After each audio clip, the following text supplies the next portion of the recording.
Hello everyone, welcome back to our channel. वैसे first semester education honours core 8 रो exam को नहीं tension अच्छो कि बिल्कुल टेंशन नहीं ए वीडियो को बस फर्स्ट टू लास्ट पर्यंत देख ए वीडियो तुम मन बहुत हेल्पफुल हम फर्स्ट टू लास्ट पर्यंत तुम देखले जान पर कहीं कहूँ तुम हेल्पफुल बोली ओके तो फर्स्ट वीडियो को लास्ट पर्यंत देख 100% ग्यारंटी दूसरी वीडियो तुम मन बहुत बहुत बहुत हेल्पफुल हम ओके चलो देखिए क्वेश्चन रेडी करिबने फर्स्ट देखिए यूनिट 1 फर्स्ट क्वेश्चन अछि ECCE मतलब ECCE early childhood care and education ECCE रो अर्थ एवं प्रकृति आलोचना करो early childhood care and education रो अर्थ सहित तार प्रकृति आलोचना करे पे कह जाय छी देन सेकंड क्वेश्चन अछि शिशुर विकास प्राक शैशव यत्न एवं शिक्षा रो महत्व बा आवश्यकता बुझ ECCE रो महत्व बा आवश्यकता बुझाय पे कहै ECCE शिशुर विकास रे ECCE रो महत्व कोन रही तार आवश्यकता कोन रही से सब विषय रे आलोचना करे पे कहै एटा जो रहला प्राक शैशव यत्न एवं शिक्षा एटा होची ECCE रो ओडिया हला early childhood care and education रो ओडिया बुझला देन क्वेश्चन नंबर 3 को जिबा क्वेश्चन नंबर 3 अछि NEP 2020 अनुଯାयी ECCE रो लक्ष्य एवं सांप्रतिक स्थिति विषय वर्णना करो NEP सिलेबस अनुଯାयी ECCE early childhood care and education रो लक्ष्य एवं तार सांप्रतिक स्थिति विषय वर्णना करे पे कह जाय छी देन नेक्स्ट क्वेश्चन अछि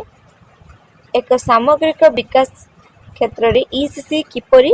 भूमिका ग्रहण करे एक सामग्रिक विकास होलिस्टिक डेवलपमेंट क्षेत्र रे ECCE किपरि भाबे भूमिका ग्रहण करते से विषय आलोचना करे पे कह जाय छी ए सरीला तमर यूनिट 1 देन आमे जबा यूनिट 2 रो फर्स्ट क्वेश्चन अछि समन्वित शिशु विकास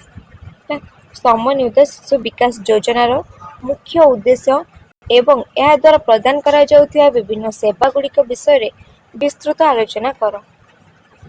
समन्वित शिशु विकास योजना रो मुख्य उद्देश्य कोन रही ता द्वारा प्रदान करा विभिन्न सेवा गुड़िक विषय रे संपूर्ण भावे आलोचना करे पे कह जाय छी देन जो क्वेश्चन नंबर 2 प्रारंभिक शिशु यत्न और शिक्षा क्षेत्र रे बा ECCE क्षेत्र रे अंगनवाड़ी केंद्र एवं ICDS रो भूमिका संपर्क रे एक प्रबंध है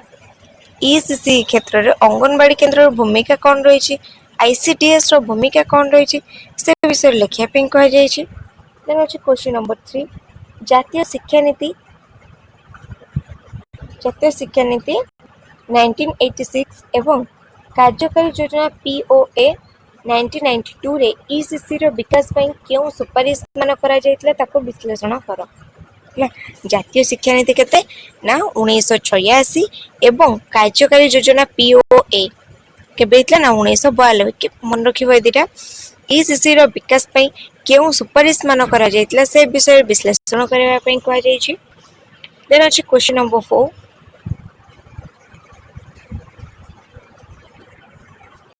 जातीय शिक्षा नीति NEP 2020 अनुଯାयी प्रारंभिक बाल्यावस्था यत्न और शिक्षा एवं भित्तिभूमि शिक्षार गठनमूलक रूपरेख विषय रे बुझाई लेख NEP 2020 सिलेबस अनुଯାयी ECCE एवं भित्तिभूमि शिक्षा फाउंडेशनल लर्निंग रो गठनमूलक रूपरेख विषय रे बुझाई लिखिबा पई कह जाय छी देन नेक्स्ट क्वेश्चन अछि national curriculum framework for foundational stage NCFFS 2022 okay आरो मुख्य वैशिष्ट्य एवं यार शिक्षादान पद्धति विषय आलोचना करे पे कह जाय छी देन नेक्स्ट क्वेश्चन अछि निपुण भारत मिशन हला निपुण भारत मिशन के बेतला ना 2021 रो मुख्य लक्ष्य उद्देश्य एवं यार विभिन्न सोपान गुड़िक संपर्क रे समीक्षा करो निपुण भारत जो रहिला योजनाटी केबे हेतला ना 2021 में से हेतला तार मुख्य कोन रही तार लक्ष्य कोन रही मुख्य लक्ष्य उद्देश्य देन नेक्स्ट क्वेश्चन कोन अछि क्वेश्चन नंबर 7 शिशु सुरक्षा और विकास क्षेत्र में जातीय सहायता एवं ପ୍ରତିଷେଧକ टीकाकरण कार्यक्रम गुरुत्व आलोचना कर। शिशु सुरक्षा आ शिशुर विकास क्षेत्र में जातीय सहायता आउ प्रतिषेधक टीकाकरण कार्यक्रम गुरुत्व कौन रही से विषय में आलोचना करने कहुई। एट सर तुम यूनिट 2 सिलेक्शन क्वेश्चन। देन आसला यूनिट 3। यूनिट 3 कौन सिलेक्शन क्वेश्चन अच्छे देखा अच्छे प्रारंभिक शिशु जत्न और शिक्षा पाई एक संतुलित एवं प्रासंगिक पाठ्यक्रम योजना करिवार मुख्य नीति गुड़िक विस्तृत भाव आलोचना कर। प्रारंभिक शिशु जत्न और शिक्षा बा ECCE early childhood care and education पाई गोटे संतुलित एवं प्रासंगिक पाठ्यक्रम योजना करिवार मुख्य नीति गुड़िक विषय रे आलोचना करने कहुई। देन नेक्स्ट क्वेश्चन अच्छे ECCE कार्यक्रम दीर्घकालीन एवं स्वल्पकालीन उद्देश्य एवं योजना कहले कौन बुझ यार गुरुत्व और प्रस्तुति प्रणाली बुझ। ECCE कार्यक्रम कार्यक्रम कला बेले ECCE को दीर्घकालीन और स्वल्पकालीन उद्देश्य कौन रही तार योजना कहले तुम कौन बुझ यार गुरुत्व और प्रस्तुति प्रणाली विषय में आलोचना करने कहुई। क्वेश्चन नंबर 3 खेलना भित्तिक शिक्षादान कौन टॉय बेस्ड पेडागोजी। खेलना भित्तिक शिक्षादान कहले तुम कौन बुझ प्रारंभिक शिशु शिक्षा क्षेत्र में यार आवश्यकता एवं प्रयोग संपर्क में लेख। प्रारंभिक शिशु शिक्षा क्षेत्र में खेलना भित्तिक शिक्षादान आवश्यकता कौन रही एवं प्रयोग संपर्क में लिखापी कहुई। क्वेश्चन नंबर 4 एक उपयुक्त एवं समावेशी श्रेणीगृह परिवेश गठन और यार परिचालना किपरि कर वर्णना कर। एक उपयुक्त एवं समावेशी श्रेणीगृह परिवेश गठन एवं यार परिचालना किपरि कर से विषय में वर्णना करने कहुई। आसला क्वेश्चन नंबर 5 ECCE पाठ्यक्रम परिचालना क्षेत्र में शिक्षकों भूमिका एवं एक संतुलित शिक्षण परिवेश सृष्टि करिवार विभिन्न दिग गुड़िक आलोचना कर। ECCE पाठ्यक्रम परिचालना क्षेत्र में शिक्षकों भूमिका कौन रही एवं एक संतुलित शिक्षण परिवेश सृष्टि करिवार विभिन्न दिग गुड़िक विषय में संपूर्ण भाव आलोचना करने unit 4। Unit 4 row first question अच्छी ECCE स्तर में सामग्रिक मूल्यांकन एवं प्रगति पत्र प्रस्तुत करिवार शिक्षकों भूमिका आलोचना कर। ECCE स्तर में होलिस्टिक असेसमेंट एवं प्रगति पत्र रिपोर्ट कार्ड प्रस्तुत करिवार शिक्षकों भूमिका कौन रही सामग्रिक मूल्यांकन और प्रगति पत्र रिपोर्ट कार्ड जोटा तुम एग्जाम देल तार रिपोर्ट कार्ड प्रगति पत्र जोटा कि ओडिया कहुए ताको प्रस्तुत करिवार शिक्षकों भूमिका कौन रही आलोचना करने कहुई। देन नेक्स्ट क्वेश्चन अच्छे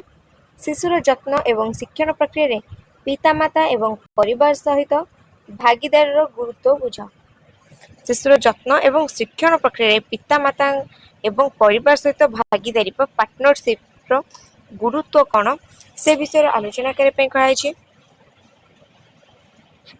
देन नेक्स्ट क्वेश्चन अच्छे ECCE शिक्षक मान वृत्तिगत विकास कहले कौन बुझ। ECCE शिक्षक मानकर प्रोफेशनल डेवलपमेंट कहले तुम कौन बुझ एवं यार आवश्यकता कौन रही दर्शाइबा कहुई। देन क्वेश्चन नंबर 4 ECCE शिक्षक माने सम्मुखीन होउथिबा विभिन्न समस्या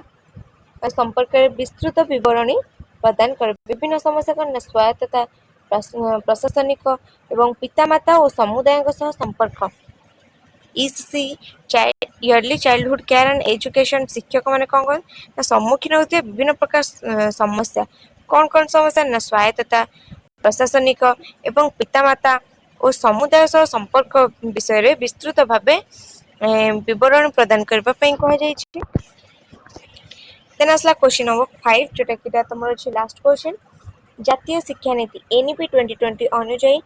प्रारंभिक पर्याय एवं प्रस्तुति पर्याय ECCE शिक्षकों के दायित्व एवं भूमिका विश्लेषण कर। जातीय शिक्षा नीति NEP सिलेबस अनुଯାयी प्रारंभिक पर्याय फाउंडेशनल स्टेज एवं प्रस्तुति पर्याय प्रिपरेटरी स्टेज ECCE शिक्षकों के दायित्व कौन रही रेस्पॉन्सिबिलिटी कौन रही एवं भूमिका कौन रही कंट्रीब्यूशन कौन रही से विषय में विश्लेषण करने कहुई। एतिक थिला तमर 4th सेमेस्टर कोर 8 रो फाइनल लॉन्ग क्वेश्चन सिलेक्शन। ए वीडियो में कहूँ तुम 8 मार्क्स 5 मार्क बहुत कवर हो सेपरेटली अलग अलग कर पढ़िया को पड़ोनी 5 मार्क 8 मार्क अलग अलग कर पढ़िया पड़ोनी ये तुम दुईटा को कवर हम 2 मार्क 1 मार्क सिलेक्शन प्रोवाइड करदेवी एग्जाम टाइम को बस तुम्हें सब्सक्राइब कले तुम पाइज 2 मार्क 1 मार्क सिलेक्शन आम चैनल को सब्सक्राइब कर। आशा कर तुम बहुत हेल्पफुल हम निज फ्रेंड मान सहित सेयार कर तुम मैंने हेल्पफुल हम सहित तुम फ्रेंड मैंने हेल्पफुल हे। Next select long question with answer पे हम चैनल को एवं सब्सक्राइब कर। हाँ मुझे आंसर कथा कहवाक भूल जाइए। आंसर कौन कर ना तुम कौटी की भी आंसर खोजा दरकार नहीं बास तुम प्लेलिस्ट को जीव 4th सेमेस्टर एजुकेशन ऑनर्स रो गोटे प्लेलिस्ट अच्छी प्लेलिस्ट खोजिले तुम से पाइज 8 9 10 है 3टा कोर रो तुम आंसर किछिटा आंसर प्रोवाइड कराई मु ट्राई करबी जमते एग्जाम भितर तुम टोटली यूनिट 4 टोटल सब कवर करया पे। ओके ऑलरेडी यूनिट 1 रो सब सरी गलानी यूनिट 2 रो आंसर प्रोवाइड चली छि। Next select long question with answer पे हम चैनल एवं सब्सक्राइब करो। फ्री नोट्स पीडीएफ देखते टेलीग्राम चैनल ज्वाइन करो। डिस्क्रिप्शन बॉक्स में टेलीग्राम चैनल लिंक प्रोवाइड कर दिया है लिंक क्लिक कर टेलीग्राम चैनल ज्वाइन कर पाइबो फ्री नोट्स पे पीडीएफ पाइ पाइबो। ओके जहाँ भी डाउट रोचे मते कमेंट रे जणा मु रिप्लाई देबी बुझेला।